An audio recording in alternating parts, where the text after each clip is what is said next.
Faith, have you looked at yourself lately? What do you mean? Look at you. Seriously. Fred, why? Don't. No, I'm serious. Every day you look older and older, like an old woman. I'm taking care of the children. Everybody has children. Stop using that excuse. Excuse? Yes, excuse. Look at your body. Look at your face. Look at yourself. You used to be beautiful. Fred, please. You want what? You want me to lie? The truth is, you're ugly and shapeless. See how big your stomach is. See how flat your breasts are. Your stretch marks irritate me. What? You wanted honesty.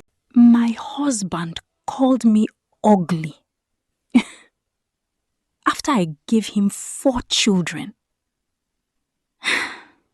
Can you imagine that? Not 1 child. Not 2. Not 3. 4 healthy children. 4 healthy children. And yet, the same man who once called me beautiful looked me in the eyes and said, Faith, you're ugly.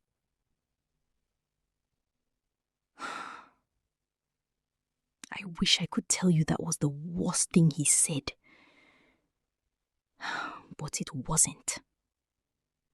Not even close. Because what happened next changed my life forever.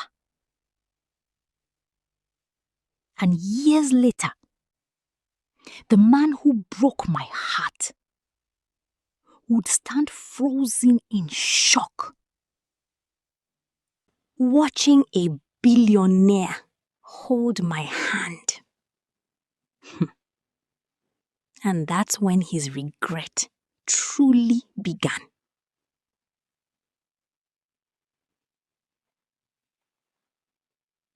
Before we begin, if you enjoy emotional stories with powerful life lessons, please like, comment, share, and subscribe to Storybanquet Films. And tell us in the comments where you are watching from. Now, let's begin. My name is Faith. And once upon a time, I believed I had the perfect marriage. Funny how life can surprise you. At 24 years old, I married Fred. Back then, he couldn't stop looking at me. Every morning he called me beautiful. Every evening he called me his answered prayer. Whenever friends visited, he proudly introduced me as the love of his life. And honestly, I believed every word. For the first few years, life felt like a dream. We laughed together, prayed together, built dreams together. Then our first child arrived. The happiest day of our lives. Then came the second. Then the third. Then the fourth. 4 beautiful children. 4 precious gifts. 4 reasons to keep fighting, even when life became difficult. But motherhood changed me. Not just emotionally, physically too. The last 3 children were born through cesarean sections. 3 major surgeries. 3 painful recoveries. 3 moments where doctors worked desperately while I prayed silently to survive. The scars remained. The stretch marks remained. My body was no longer the body of a carefree 24-year-old bride. But I wasn't ashamed. Those marks told a story. A story of sacrifice. A story of love. A story of motherhood. Unfortunately, my husband saw things differently. At first, the comments were small. Little jokes. Little insults disguised as concern. You should exercise more. You've gained weight. You don't take care of yourself anymore. I laughed them off. After all, marriage isn't perfect, right? Then one evening, while serving dinner, Fred stared at me for several seconds. His eyes moved from my face to my stomach to my scars, and then he shook his head. Faith, you're shapeless. I remember standing there, holding the serving spoon, waiting, expecting him to laugh and say he was joking. But he didn't. Instead, he pointed at my stomach. Look at these stretch marks. He frowned. You used to be beautiful. I felt something break inside me. Not loudly, not dramatically, just quietly, like a glass slowly cracking. But I stayed. For the children. I convinced myself things would improve. I was wrong. Very wrong. Because the insults became daily. You are ugly. No man would want you. Your body is ruined. You should be grateful I still stay here. Every insult chipped away at my confidence.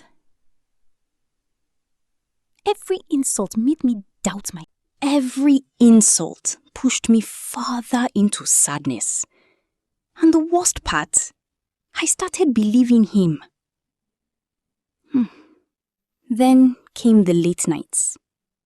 Business meetings, traffic, clients, networking events, excuses, and more excuses. One night, he finally stopped pretending. He sat across from me and laughed. Actually laughed. Then he said the words that haunted me for years. I met someone else. My heart stopped. He smiled. And she's everything you are not.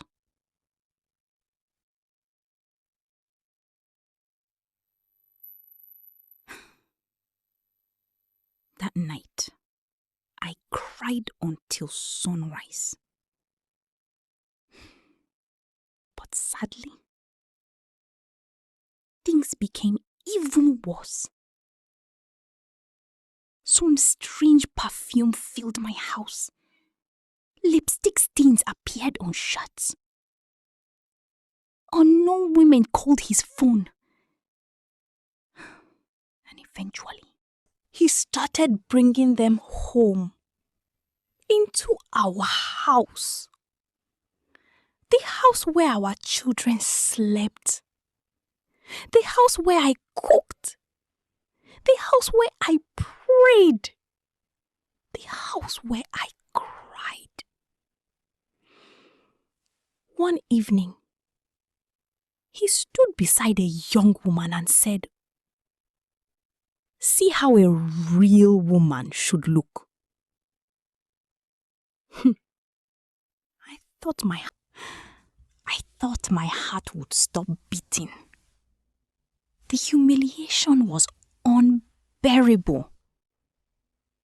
That night, I stood in front of my mirror for a very long time, looking at my reflection, looking beyond the tears, beyond the scars, beyond the stretch marks. And I asked myself a question. When did I stop loving myself? The answer never came. But another realization did. I couldn't stay. Not anymore. 3 months later, I left. 1 suitcase, 4 children, no savings, no certainty, only courage. Fred laughed when he saw me packing. "Where are you going?" I remained silent. He laughed again. No man wants a woman with 4 children. Still silent. "You come back." I looked at him one last time. Then I picked up my suitcase, held my children's hands, and walked away. Sometimes silence truly is the loudest response. The next 2 years tested me in ways I never imagined. I worked multiple jobs. Sometimes I slept only 4 hours. Sometimes I skipped meals so my children could eat. Some nights I cried from exhaustion. But every morning, I got up again. Because 4 little faces depended on me. 4 little faces believed I could do anything. And I refused to let them down. Slowly, life began improving. Not dramatically, just 1 small step at a time. Until eventually, an opportunity arrived. One that would change everything. I secured a position at one of Lagos's largest companies. And that's where I met Damian Okafor, the billionaire CEO who would change my life forever. The first time I met Damian Okafor, I was terrified. Not because he was rude, not because he was arrogant, but because everyone knew who he was. One of the most successful businessmen in Nigeria. A billionaire. A corporate giant. A man whose name appeared in newspapers and business magazines. The kind of man people stood up for when he entered a room. Yet, the first thing I noticed about Damian wasn't his wealth. It was his kindness. He greeted security guards by name. He thanked cleaners. He listened when junior staff spoke. And somehow, no matter how busy he was, he noticed people. "Good morning, Faith. How are the children? Need help carrying those files?" Simple things. Small things. But after years of being ignored and insulted, those small things meant a lot. More than he could ever imagine. Months passed. Work became easier. Life became more stable. And for the first time in years, I started smiling again. Not because life was perfect, but because life no longer felt hopeless. One evening after a major business conference, Damian invited several senior staff members to remain behind for dinner. After everyone left, only the two of us remained. We sat overlooking the Lagos skyline. The city lights sparkled like stars. Cars moved below like tiny streams of light. For several moments, neither of us spoke. Then, Damian asked a question. A simple question. A dangerous question. A question nobody had ever asked me before. He looked at me and said, "Who convinced you that you weren't enough?"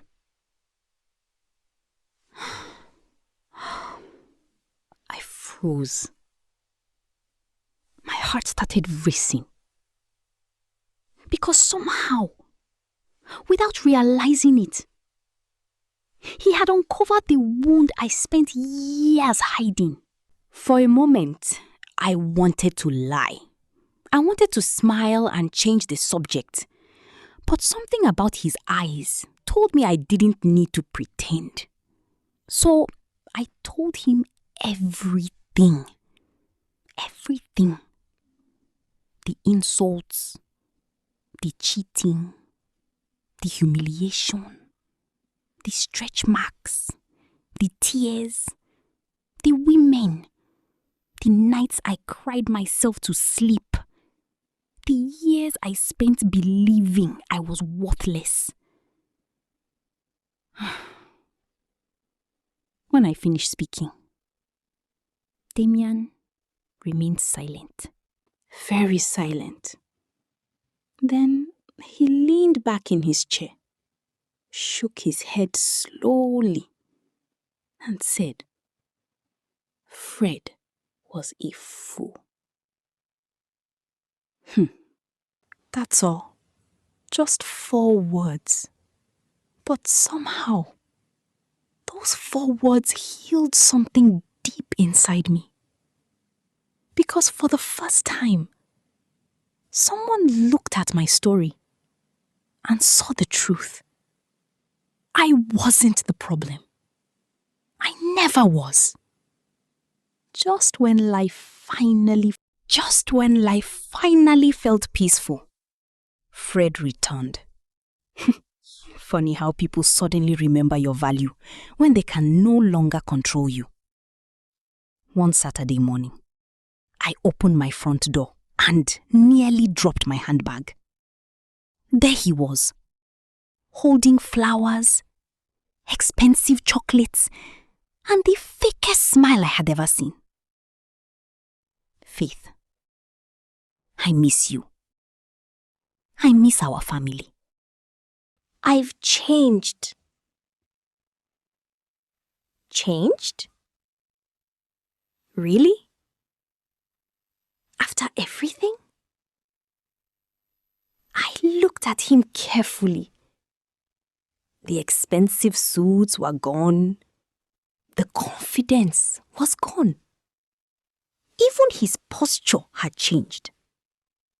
Something was wrong. Very wrong. And soon, I discovered the truth. The young woman he abandoned me for had completely ruined him.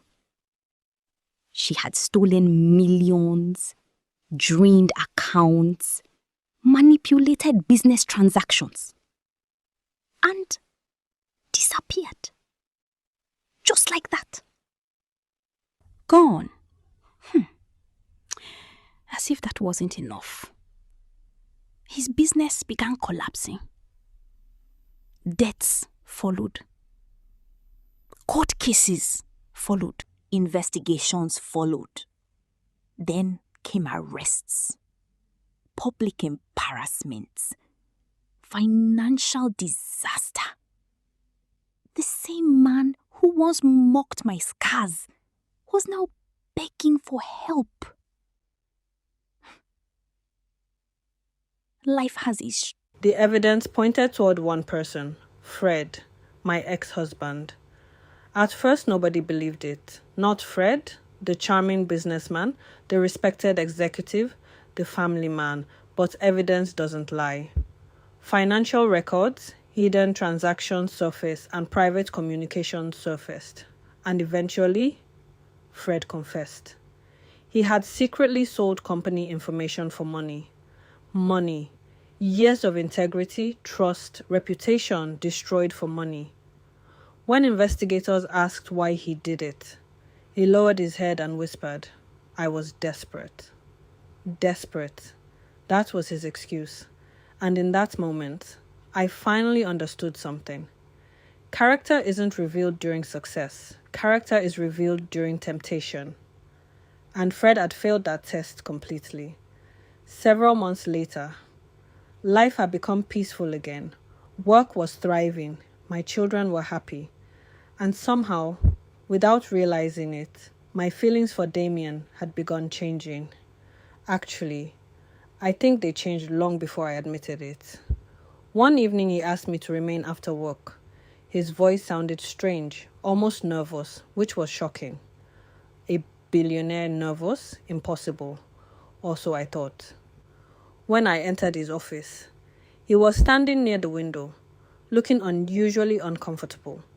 Finally, he turned toward me and spoke.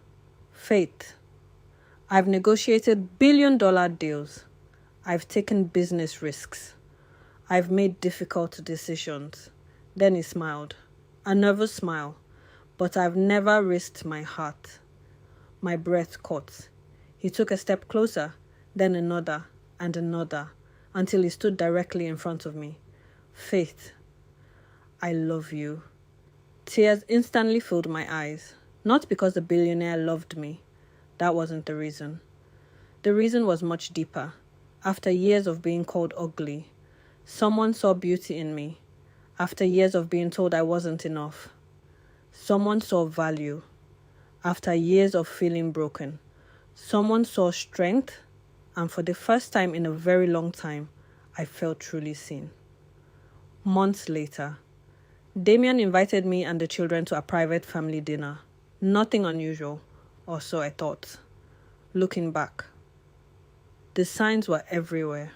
The nervous smile, the constant checking of his watch, the way my children kept giggling whenever he wasn't looking. Clearly everyone knew something except me. As the evening progressed, the sky filled with stars. The air felt calm, perfect. Then suddenly, Damian stood. My heart started racing, and before I could ask what was happening, he knelt down. Yes, the billionaire CEO was kneeling, holding a ring, looking directly into my eyes. The children immediately started screaming, "Mommy! Mommy!" I was already crying, completely crying.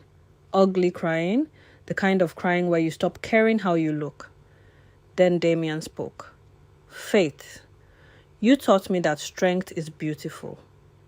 You taught me that kindness is powerful. You taught me that real success means nothing if you have nobody to share it with." He swallowed hard, then asked, "Will you marry me?" I didn't even let him finish. Yes, yes, yes, yes. The easiest answer I had ever given. A few weeks later, something happened that felt almost unreal. Fred saw us together. He froze, completely froze. The look on his face was unforgettable. Shock, regret, disbelief, pain, all at once. He stared at Damian, then at me, then back at Damian. As if his mind couldn't process what he was seeing. The woman he called ugly, the woman he abandoned, the woman he said nobody would ever want, was now loved by a man who respected her, honored her, valued her, and cherished her. Fred had spent years chasing glitter, only to realize too late that he had thrown away a demon. Today, when I look into the mirror, I still see my scars, my stretch marks, and the evidence of motherhood. But now, I see something else too. I see strength. I see courage. I see survival. I see a woman who refused to quit. A woman who rebuilt her life. A woman who discovered her worth. And if there's one thing life has taught me, it's this. Never allow anyone to define your value. Not a husband, not society, not your fears. Because the right person will never punish you for the sacrifices you made in love. They will honor them, they will respect them, and they will appreciate them. Sometimes losing the wrong person is the first step toward finding the life you truly deserve. If this story touched your heart, please like, comment, share, and subscribe to Storybanquet Films. And tell us in the comments, if you were Faith, would you have forgiven Fred or walked away forever? Remember, you are worth far more than anyone's opinion of you.